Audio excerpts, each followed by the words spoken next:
زبور پہلی کتاب اور اس کا 30واں باب جو 12 آیات پر مشتمل ہے۔ اے خداوند، میں تیری تمجید کروں گا کیونکہ تو نے مجھے سرفراز کیا ہے اور میرے دشمنوں کو مجھ پر خوش نہ ہونے دیا۔ اے خداوند میرے خدا، میں نے تجھ سے فریاد کی اور تو نے مجھے شفا بخشی۔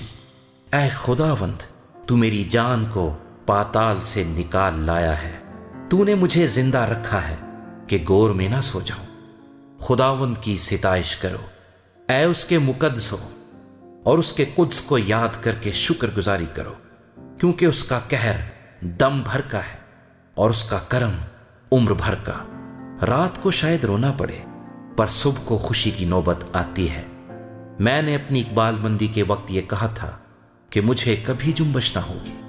اے خداوند، تو نے اپنے کرم سے میرے پہاڑ کو قائم رکھا تھا۔ جب تو نے اپنا چہرہ چھپایا تو میں گھبرا اٹھا۔ اے خداوند، میں نے تجھ سے فریاد کی، میں نے خداوند سے منت کی۔ جب میں گور میں جاؤں تو میری موت سے کیا فائدہ؟ کیا خاک تیری ستائش کرے گی؟ کیا وہ تیری سچائی کو بیان کرے گی؟ سن لے اے خداوند اور مجھ پر رحم کر۔ اے خداوند، تو میرا مددگار ہو۔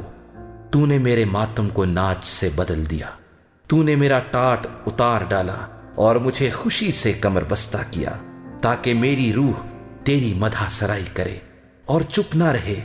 اے خداوند میرے خدا، میں ہمیشہ تیرا شکر کرتا رہوں گا۔